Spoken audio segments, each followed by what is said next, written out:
Product not yet rated. Welcome to the Lost Pages of Norse Myth. I'm Jason Weiser, your narrator and host of the Myths and Legends podcast. Each month, join us here as we reveal a missing page from the Prose Edda, the ancient manuscript containing all of Norse myth.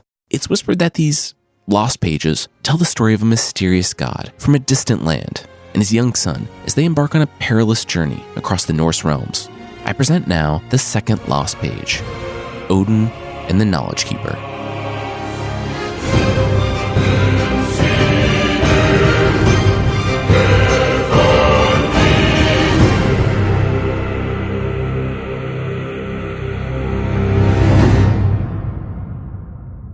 Perhaps this one, she thought as she blew the dust from the cover. At long last, perhaps this one will let me see far enough to catch a glimpse of my lost love, my husband. Groa, the seer, inspected the tome that she had just discovered. This was the one she had been hunting for quite some time. Cracking open the tome, she allowed herself a slight smile, knowing that the runes inside held the power to augment her already substantial prophetic talents, and perhaps allow her to, after all this time, glimpse the location of her husband, Arvando.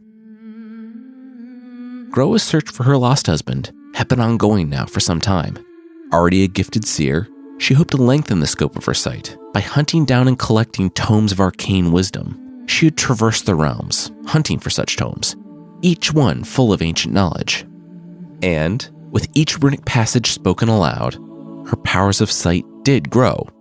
But she never glimpsed what she was truly after, the location of Arvando. The last time Groa had felt her husband's embrace was moments before he journeyed on a quest by the side of Thor, the mighty son of Odin. Arvandel had never returned from that quest. All Groa knew was that, after suffering from a bout of frostbite, Thor attempted to carry Arvandel home from Vanaheim across a bitter and icy stream in a basket on his back. But somewhere in the tundra, Thor lost Arvandel. Thor returned home with only an empty basket. He knew not what fate befell Groa's true love. Although her sought-after prize continued to elude her, Groa did glimpse many things inside each tome. Soon, the search for her husband became a pursuit for knowledge itself, and over the years, Groa had collected her discoveries in an endless library of arcane wisdom. As her powers grew, so did her reputation for prophecy. Even one so powerful as Thor's father, Odin, the All-Father, came to rely on Groa's foresight. Groa didn't know why, but back in the safety of her library, she felt that this latest tome was somehow special.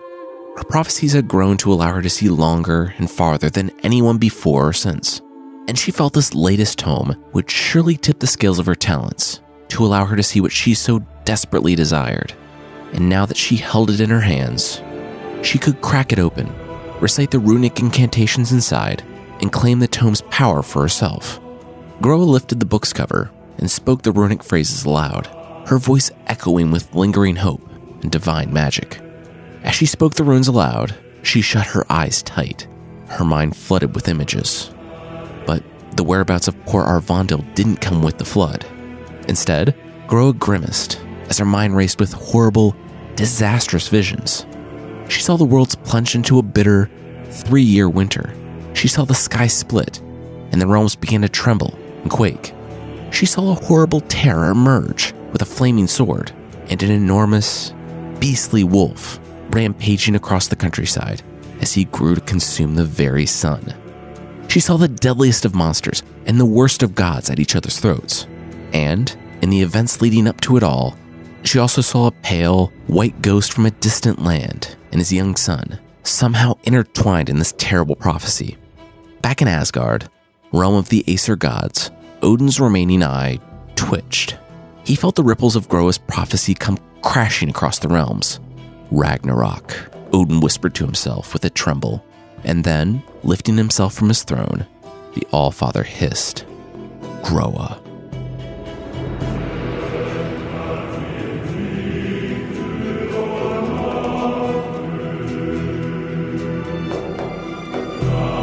Still reeling from the onslaught of her terrible vision, Groa steadied herself against her library walls. She had seen so much, too much, and still, the fate of her beloved Arvando remained a mystery.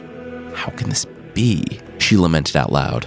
Were Arvandel's whereabouts so hidden, so secret, that even she who had glimpsed the end of all things was still unable to divine his location? Or did he remain hidden because someone was hiding him? Yes, thought Groa, but what creature would be so ruthless as to cloud her own husband from her sight?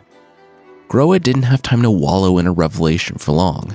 Moments later, she heard a beckoning call from outside her library's front door. She strained against the heavy door and saw him there. Odin, the Allfather. This was not abnormal. Odin had visited Groa's library many times, seeking her prophetic knowledge. He was most likely here in an attempt to avoid some minor ill fate. Allfather, your presence honors me, Groa started, but now was not the best time. Groa's excuse was cut short, as Odin's hand clasped hard around her throat. The skies darkened with growing gray clouds. He drew her near and demanded, Seer, tell me what you've seen. Odin, Groa stammered. Tell me, said the Allfather, or I shall bash your head in, just like my son Thor did to your beloved Arvando. Now, Groa understood.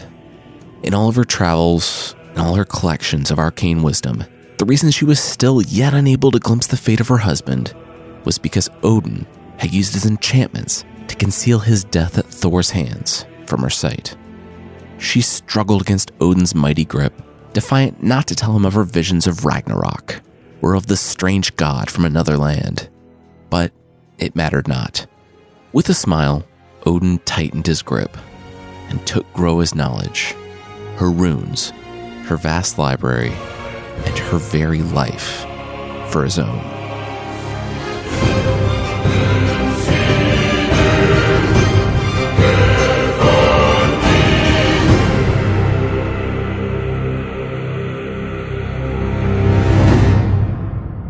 The second lost page of Norse myth has been revealed, but you can uncover more runic secrets this month by following PlayStation and God of War on Facebook, Twitter, and Instagram. Decipher the ancient runes and speak them aloud by sharing them, and we might reveal some epic visions of the world of God of War.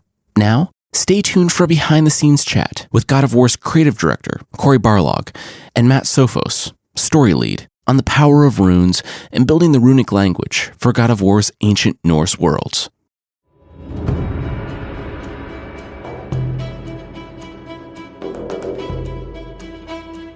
To start, will you introduce yourself and talk about your role on God of War? My name is Cory Barlog, and I am the director on this new God of War thing. I'm Matt Sophos. I am the story lead. Okay, so first, I want to talk about the runes. Can you give us an overview of the concept of runes in Norse mythology and how they're important to the God of War game? So the runes are sort of the basic alphabet. They have both kind of like an individual metaphorical meaning, a larger meaning to them, as well as kind of the phonetic alphabet connection. And then in our game, we're using them as a way to kind of connect the characters to the magic of the world, but also I think just really connect to the world to kind of create that sense of a barrier between the player, who is Kratos, and the world, right? That kind of feeling that you've entered a world is very different than anything that you're familiar with. Yeah, we're playing probably a little more fast and loose with the chronology of things. For us, the runes are, we're in kind of the pre-migration period of that era. But the runes for us is language. It's kind of throughout the world. In the real world nowadays, you can find kind of graffiti on rocks and stuff like that, and we make use of that as well. So that you'll see runes in the world. Everything we kind of do in the world is real. It's not just gibberish. We don't just throw runes up for decoration as much as possible. It's language. It's the way that people communicated with each other. So. We're giant word nerds, and we believe that the words have power. So it's nice to kind of put that in the world itself to not only empower the characters, so that most magic in this world begins with the speaking of a specific word within the sort of ancient language, but even sort of things within the world. The sun is Kratos' conduit. Atreus is his conduit into this world because he can actually read the language. which, totally ripped off from my own life of my kid who is learning Swedish, totally understands more than I do. My relatives during E3 were here, and everyone's speaking Swedish, and he's understanding everything, but also will speak a little bit of English because he knows I'm not following any of the stuff that they're saying. It was deliberately something I think we said we wanted to make part of the mechanics, so that as you go through the game, the son is learning more of the language, and we're even tying that into the Atreus trying to teach his dad a little bit about it, right? The old dog learning a few new tricks, but it kind of has that fun sense of true discovery for a player to feel like a language that they couldn't understand early on is suddenly sort of opening itself up and giving you information. It's the Zelda thing when you go to see the Master Sword and all the question marks are on the text message. And then as you progress through, it's like, oh, I'm understanding a little bit of this. And then eventually you understand what that message is telling you. Feels like there's this great sense of discovery, this feeling of unearthing a mystery. And I think that's fantastic. That's so games. We have a couple different kinds of magic that our characters will do in the game. One, like Sather magic, there's a very earthy component to it that involves touching the ground and using parts of it's very kind of dirty magic. That sounded terrible. Dirty magic. It's dirty magic. Dirty magic. But that, as well as the other kind of magic, like the magic that you've seen in trailers and things like that we have that the son can do, it all involves a word. It all involves a spoken incantation and stuff as well. And that involves that's language, and our language is Elder Futhark. So, okay. How did you approach creating the runic alphabet for God of War? We totally just stole the Elder Futhark. No, I mean, we wanted to maintain a connection to the sort of cultural history of this mythology, and the Elder Futhark is a very established alphabet, right? And there are 9 realms, and I think there are other sort of proposed or theorized languages associated with those realms, but really the Elder Futhark is kind of that connection to, you can say, A is this rune, TH is this rune, and you can kind of always connect it back and translate things. So that in our game, everything that's on the walls, we actually translate it first to Old Norse, and then take that Old Norse, and then translate that to the Elder Futhark, so that whatever's written on the wall is not just English with old runes, it's actually translated into Old Norse. Yeah, we try not to take the shortcut and go just kind of English to runes, because that leaves out a massive part of our audience to get on the hunt for what does each little thing say in the world. So it makes it harder for everybody, because, except for, I guess, Icelandic people, because that's the closest thing we got. So I guess I'm expecting lots of websites from Iceland where they translate all the stuff in our game. Right, they're leading the but yeah, that's the path, right? We figure out what they want to say. We do our damnedest to translate it correctly. A lot of times I'm doing the translation, or one of our implementers was doing the translation. So it's probably going to be a lot like Pidgin English, but Pidgin Icelandic, Pidgin Old Icelandic, because it's not modern Icelandic, it's the old Icelandic. So we're doing our best. And then it goes into runes and on the wall. So it's going to be quite the deciphering challenge, I think. So you mentioned the other realms. How did you develop the languages for those? That was a combination of one of our artists and a few of us talking. We did a trip to Iceland with the art director and several other people. I think Shannon Sudsill even went to that one. And it was a kind of a look at the landscapes and to get a sense of what this world was like, how that sort of region of the world feels. But while they were there, they found this book, and the name unfortunately escapes me at this point, but it has a red cover, so you know that I'm telling the truth. And inside that, someone had sort of, I don't know if they themselves created it or were theorizing that this was connected, but they had created languages, not only for certain races like the dwarves, but they had created languages for Helheim and a few other of the realms. They had not had languages for all the realms, but I looked at it and I said, oh, that's really cool, because it gives us a little bit more freedom to say, we're actually theorizing languages for each of these realms. And then kind of doing sort of the Rosetta Stone connection and saying, this rune connects to this rune, so that while Elder Futhark is your base language, you will translate then every other language into this. And we sort of just leaned into that super heavy, so that we're not doing it for every single realm. We're kind of leaving certain things open to kind of expand out, but there are certain realms that you will learn their entire language and then translate that back, and that might help open parts of the game, reveal a quest line for something. So are all the languages in the US edition of God of War spoken in English? Or early on, I wanted to go full bore, like Mel Gibson's original vision for Passion, in that sense of like everybody speaking the ancient Norse. Nobody speaks to him, and then when they talk to him, Atreus is the only one that can then say, this is what he just said. So the player is truly isolated from everyone, and even the friendly people, nobody speaks a localized language. But it proved to be, I think, too difficult to kind of carry the narrative that we want to carry, because you're really so isolated that it just becomes totally separated. And anytime the kid is not standing right next to you to translate anything, you're like, oh, this is not as fun. So we find a nice mixture between the two in the end result. So I think that's good. And also we want to challenge the voice actors, because it's so fun to hear them try to pronounce some of these things. I mean, we can't pronounce them. We take somebody else like giving us audio recordings of the proper pronunciations, because it is just... Sometimes I'll just go home and point to something to my wife and say, "What? How do I say this?" and have her say it like 6 times, and then I repeat it back, and I'm like, I forget it the next day anyway. So you mentioned Kratos being a stranger in a strange land, like where he knows nothing of the customs, people, surroundings. Why was it important to set him in unfamiliar surroundings? I think because we're going so vastly different with this game, we wanted to kind of put everybody on equal footing. You know, that if you played the game or if you haven't played the game, to be able to step in and feel like, look, we're all equally confused. We're all equally sort of having to discover, so that if you've played, you get a little bit of like, oh, I understand that little inside joke, or I understand a little bit more about the motivations here. But even if you haven't played, you kind of discover as you go. Some of the motivations was that, you know, I didn't want any camera cuts in this game because I wanted everybody to approach each situation having the same amount of information. There is no, and previously this character was doing this in an unseen location, so that when you meet him, you're like, I saw your backstory shot. I know what this really means.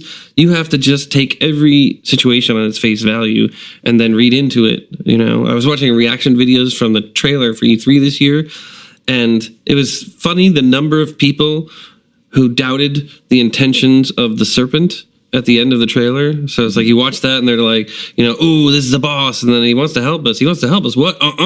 That's he doesn't want to help you. I don't trust him. I don't trust him, man. Like, yeah, and it's like one guy, he's like, I don't like snakes, so I don't trust him. But then other people were saying like, I just don't trust him, and it's like, that's interesting, and that is human.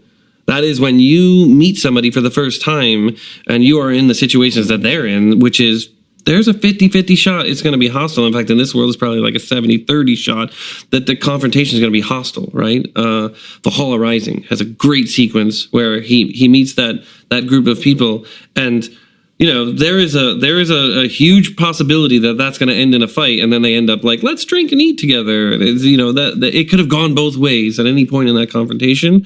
And I think it's very interesting when you put somebody in a situation where they not only don't know the hostile intentions of the person across from them, they cannot understand the language, and then they are relying on this little kid, right, who actually is smarter than them. So you take somebody like Kratos, who's a strong god, who shouldn't need anybody else, right? A lot of people say, oh, well, what's the point? Why do you have the kid? He doesn't need anybody. But I think that's the fascinating point, is taking the intellectual side and saying, look, he is not Plato. He is not this sort of scholar who sought out information. He really is this warrior who is now trying to turn over a sort of a different life. And part of that is, I'm living in an area where you kind of have to help me through this.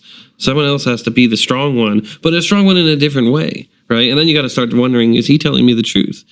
Is he giving me all the information? It's like when you watch those movies and they don't do the subtitles for a sequence because a character in the scene is going to translate it, and you're like, I don't know if he's telling me everything. Like, I wonder, did he give me the exact info? And then later you find out sometimes they didn't. They kind of withheld. It's that Planescape Torment thing. I think it having that Kratos in a strange land, it puts us right in the pocket of the story that we really want to tell with Kratos. It allows us to. He's a guy who all he ever wanted to do is forget all the terrible stuff he did. So now he goes to a completely different land, and he can't forget it, but he doesn't have to dwell on it. And just like you're saying, he can't.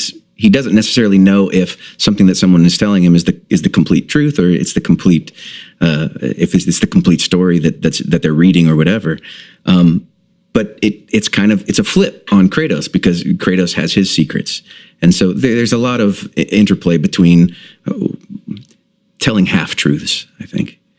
So what power or skills does this give Atreus? Like, are the runes part of the magic system in God of War? Yeah, there's a couple different things that Atreus can do. There's obviously the reading stuff in the world, but there's puzzles that involve reading runes and basically translating those runes to Kratos, and sometimes Kratos has to make kind of a decision, and the player has to make the decision on what to do with it. And it's also involved in the combats in the combat system. The kid has runes kind of tattooed on him by the mother. The mother was someone who taught the kid magic, and all of that involves language. I think we kind of talked about that before. Yeah, that language kind of imbuing the person with power, so that not only the speaking of it, but tattooing things on their body, sometimes will hide them from the gods. It will give them a truer aim or a clearer head. This sort of connection that not only did like symbology, like staves, the sort of practice of magical. They're not runes. They're more like drawings, symbols, symbols. That's what I'm going to call them now. Symbology is what I meant to say, but then stopped and said symbols. So fantastic. Those things would again give you luck. There is one that apparently, if you put it on a pair of pants made of the skin of your enemy, right, it will make the pockets full of gold. Every night. It's really bizarre. Like, there's some crazy, bizarre stuff in Norse mythology. It is one of the most labyrinthian, confusing mythologies that I've ever looked into. Staves are a whole other aspect. They're similar to runes and how we deal with runes, but staves of protection, staves of hiding, things like that. Those are also elements in the game that we deal with, and sometimes the staves themselves have runes in them. So Atreus knows the runes. Does he also know Norse history and Norse mythology, or have knowledge of the world that Kratos doesn't? He knows everything that the mother taught him. So there are things that the mother has conveyed to him. So Atreus will be able to recognize a Draugr, but he's never actually fought a Draugr or anything like that. So he's got a base understanding. He a lot of times in the game you'll hear him say, "Well, mother told me," but the experience of it, experiencing it himself, it creates a whole other context for him. We have a couple different things where there's an item in the game that you can access, and Kratos kind of opens it up for him, and the kid gets little pieces of story, and he recalls bits that mother talked to him about, but this is a little bit more of a complete picture, because just like anything else, the mother has her own perspective. Kratos has her own perspective, and so all that the kid knows of the stories, We're not revealing yet that he's a woman. Correct. all that the kid knows is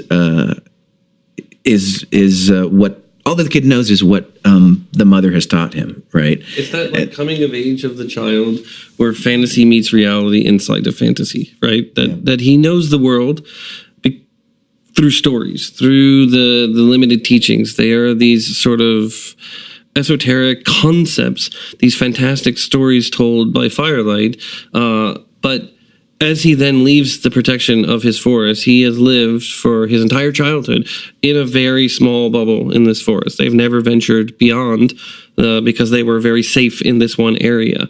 But when he goes out into the real world and starts encountering the things that were told to him in stories, the things that existed only in his mind's eye in sort of a descriptive form, the reality slaps him in the face, and it causes this sort of sobering wake up, right? His opinions evolve. Yeah, his opinions change, and he also becomes the conduit to Kratos of saying like, look, this is sort of what Mom said, but we're experiencing slightly differently. Or no, I can make this connection because of this connection, and it helps at least inform certain things. But Kratos also knows a little bit. He's able to kind of piece things together from his previous experiences. His experiences are colored with the Greek gods, right? Who are the bastard politicians who manipulated all the humans. So to him, that's what these gods have to be. But he's starting to discover that these gods are vastly different. The creatures of this world, the gods of this world, very, very different from the Greek gods. Yeah, Kratos makes a lot of assumptions in the game. And it's all founded by that base in Greek mythology and the experiences he had then. And obviously he was a very different person then too. But all of that colors his perspective. So anytime he might run across a Norse creature or a Norse god or something like that, everything's colored by his past experiences. And the son can go, wait, like in the trailer, right? With the world serpent, Kratos is ready to go. You know, he's expecting, okay, well, it's a big thing. I'm going to have to fight it. Much like how the players felt, right. Previous players felt when they watched that trailer. And the kid is the one who could give him the perspective of, no, he's okay. That's that balance of the humanity and the sort of God, right? That he lost long ago, the humanity, and it eroded from the end of the first game all the way to the most recent. And now he's on this path of understanding the balance, and the kid really is almost pure humanity, right, and zero God. And you see the change in him when you inject a little bit of that, the God, in there, and realize how it fundamentally changes them. And Kratos sees a bit of his own past, the beginnings of that unraveling of his life. I'm just curious, you mentioned the comparisons between the Greek gods to the Norse gods. How are they different in God of War? For me, I kind of look at it as, you know, the Greek gods were the well-manicured politicians, right? Imagine the politicians of today with their Washington power walls of photos of them with the presidents and the dignitaries all across the world, and manicured to a T, expensive suits, mahogany desks. Everything's all about the impression of power. But really what they're doing is manipulating others in order to fulfill a specific agenda that they have. They're not really getting down into the muck, right? They're not there fighting. They're simply there saying, I'm going to send you over to do this. And that's the Greek gods. They were basically using all of humanity and everyone else, even other gods, as pawns in these sort of larger games, right? But they were wearing shiny armor, living in marble palaces that were just the height of ostentatiousness. But the gods in Norse mythology are a bit more down to earth is one way to say of it. Like, as I was reading through a lot of this, I started getting comparisons to like the three races of the Aesir, the Vanir, and the Giants. The Aesir to me were like Hunter S. Thompson's portrayal of the Hells Angels, right? They are the dirtiest, sort of knockdown, drag out fight, like get drunk, enjoy every moment of life, and just pride themselves on this, right? Because they were his best in life. Right. There you go. And it literally is like that portrayal of Conan as well, that they are just living every moment to its fullest because they know they're going to die. They know who's going to kill them. Mm-hmm. They know when it's going to happen. So to them, they're just like, live it up, man. Just party all you want. And to them, partying is fighting and drinking and feasting. This is sort of a very hedonistic society. And the Vanir are kind of, the crude way to put it is the naturals or the hippies, right? They're living in harmony with nature. They want to seek that balance. They are the sort of keepers of the magic and sort of that one hand on the natural, one hand on the magical, and feeling like there is a fusion between these two. And they're always sort of at war with the bikers simply because they have different agendas on how they want to solve things. And to me, the Giants are vastly different than the sort of Marvel and other portrayals of this. They are the masons. They are the artists, right? They are the people who are creating these fantastic creations, the ones who look a little deeper at what's going on, the ones who are eventually victimized by a war that seems to never end between the Vanir and the Aesir gods, right? So this sort of layout feels vastly different than one of the gods because they're not really there to manipulate, though Odin always kind of, I think, parallels Zeus. You know, there's a lot of connections to that. Zeus came in many forms, and throughout history, all the people sort of theorizing or analyzing the Eddas kind of have 170 names for Odin. Yeah, he comes in it's ridiculous, dude. It makes it impossible to try to connect anything because you're realizing like everything has 50 meanings to it, and every character could be 20 different characters. So you never know what is real and what is not. But in one way, that's actually the coolest part of it. It's frustrating for me, but liberating at the same time, because everything is very malleable. It is water. This mythology is very much like taking the form of different containers as it moves through the interpretations of scholars. There's such clear texts to reference for Greek mythology, like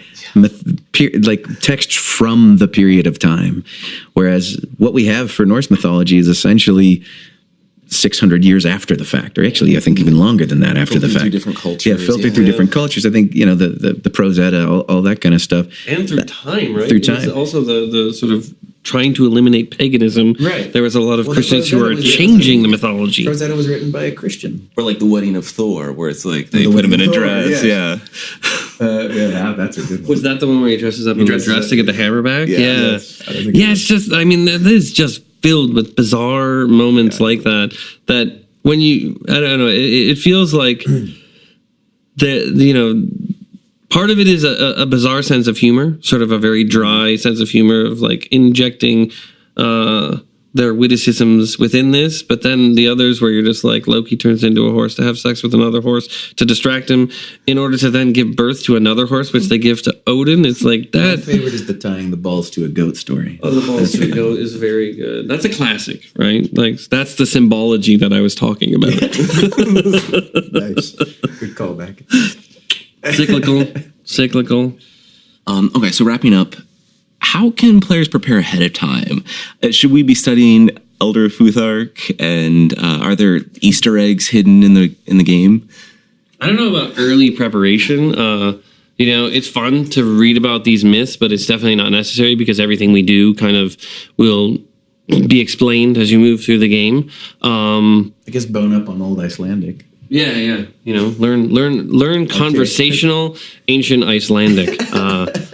Will it be possible to translate the runes in the game? Do they have meaning, ones that you see? Yeah. Any runes that look like actual readable runes will mean something. We do have other areas where it's like they've been eroded away or they're so small you can't read them. Those are ones that are just the decorative that are around. But every single thing that we've made obvious and clear that you see, they're Elder Futhark or other sort of runes from another realm, all of that will be able to be translated and it will mean something. Sometimes we don't let you translate it in the game. Like there's stuff in the first E3 demo that is all over the walls that actually means something, and we don't tell you what that means. So a lot of people had done screen grabs to say, this is what this word means, right? Because we also didn't tell them that we went to ancient Norse. So a lot of people would just translate Elder Futhark into English, and it was like, oh, this is gibberish. Yeah. But if they went to an ancient Norse and then went to their native language, they would understand the word. Yeah, so throughout the game, there are things that the player can use the dedicated sun button on to read specific things. That's all as legit as this American guy can make it, but it's as legit as we can go. And then there's also stuff that you don't actually send the kid to read, but it's legible. It means something, and if you want to take the time to translate it, then you certainly can. And we're giant nerds, so seriously, I've hid so much stuff in this game, and everybody really gets into kind of coming up with these things to hide inside the game. So there isn't much associated with this game that doesn't have multiple secrets in it. I'm talking about literally everything we're going to do. All of our E3 trailers have things hidden inside them. The first one has a lot more than the second one, but the second one still has a bunch of stuff in there. And the game is no different. Everything associated with it also has hidden meaning. Well, as the last question, the god of war Ouroboros seems derived from the Greek omega symbol from previous games. There are several specific runes in the logo. Can you tell us what their significance is? I absolutely cannot. It actually has meaning. We very deliberately, when we started looking at the logo, were kind of thinking about, my idea was that when we went between the different eras, I'm calling them, the mythologies, we would have the consistency of the God of War font, right? The God of War logo, which you get a little bit of a treatment change, but then the symbology at the center, the Omega, was very Greek, right? It was very much the portent of the end of the Greek pantheon. And this symbology in Norse myth was using the world serpent, right? And the choice of each of the runes and their arrangement definitely has a connection to the overall narrative thrust, and I think even exploration thrust of the game. But specifically, we're not getting into what that is. And some of them in the World Serpent logo are, some of the runes are actually flipped if you look at them, and there's reason for that as well. Oh yeah, it basically just spells out Corey is the master of the runes. Again, it's awesome. That's what you think it says, right? It says Corey something, right? It's like that tattoo that just says soup, but it's supposed to say power. Yeah. All right, well, Corey and Matt, thank you so much for sitting down. The game looks awesome. I love the depth and the complexity of it all. So looking forward to it. Yeah.